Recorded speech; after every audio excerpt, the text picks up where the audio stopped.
नमस्कार साथियों, आप सभी का हमारे YouTube चैनल पर कैसे हो आप सभी। तो चलिए आज अपन बात करने वाले हैं EPFO की कि EPFO क्या है और इसकी कैसे पेंशन मिलती है, कितनी साल सर्विस के बाद आपको पेंशन मिलेगी।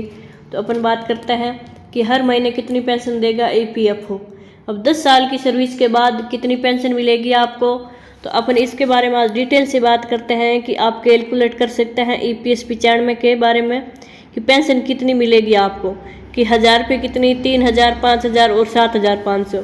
तो अब केंद्र सरकार की ओर से अब EPFO के तहत 7500 रुपये पेंशन की जा रही है। तो ये 8वें वेतन के आयोग के तहत जनवरी में सभी बुजुर्गों के 7500 रुपये खाते में आने शुरू हो जाएंगे।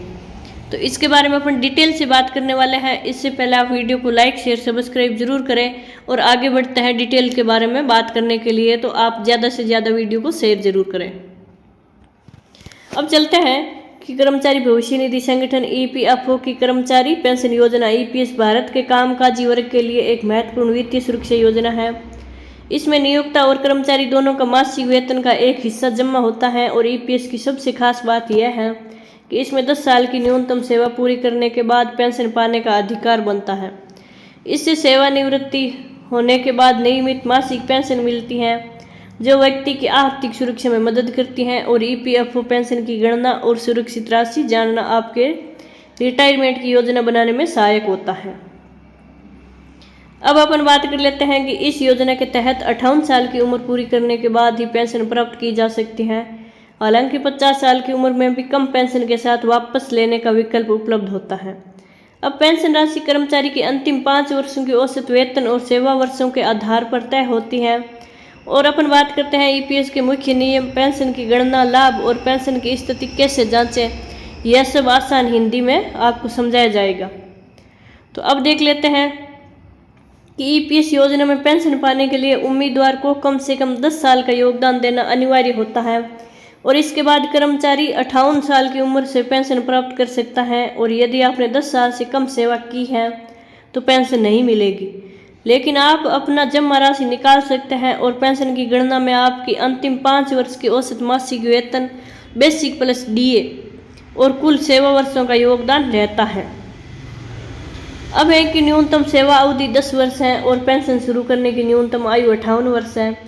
50 साल के बाद कम पेंशन के विकल्प कभी कमी प्रति 4% और सेवा छोड़ने पर 10 वर्ष से कम के सेवा के लिए राशि वापस का विकल्प है।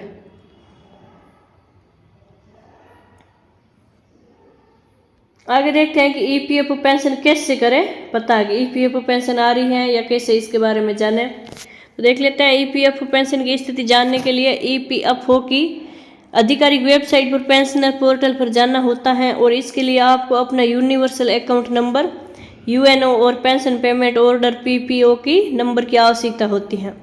ऑनलाइन पोर्टल पर लॉगिन कर आप पेंशन की वर्तमान स्थिति, राशि और अन्य डिटेल्स देख सकते हैं। अब एक EPFO की जांच कैसे करें, तो देख लेते हैं कि EPFO की आधिकारिक वेबसाइट खोलें और ऑनलाइन सर्विस सेक्शन में जाएं और पेंशन पोर्टल चुनें। अब नाउ योर पेंशन स्टेटस पर क्लिक करें। उसके बाद अपना PPO नंबर, कार्यालय कोड और अन्य आवश्यक जानकारी दर्ज करें। अब गेट स्टेटस पर क्लिक करें और आसानी से पेंशन की स्थिति आप देख सकते हैं।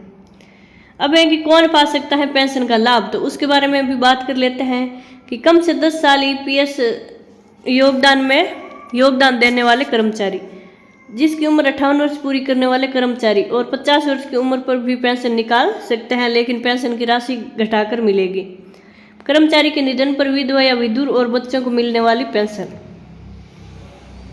आगे है कि EPFO पेंशन योजना के तहत महत्वपूर्ण फायदे क्या हैं, फायदे देख लेते हैं कि सरकारी योजना होने पर पेंशन सुरक्षित और भरोसेमंद होती है। न्यूनतम पेंशन है वो 7500 से बढ़ाई गई है जो कर्मचारियों को बेहतर वित्तीय सुरक्षा प्रदान करती है। अब कर्मचारी की मौत पर परिवार के सदस्य भी पेंशन का लाभ उठा सकते हैं और 10 वर्ष पूरी होने पर पेंशन का अधिकार बनता है, जिससे नौकरी छोड़ने के बाद भी पेंशन बनती है।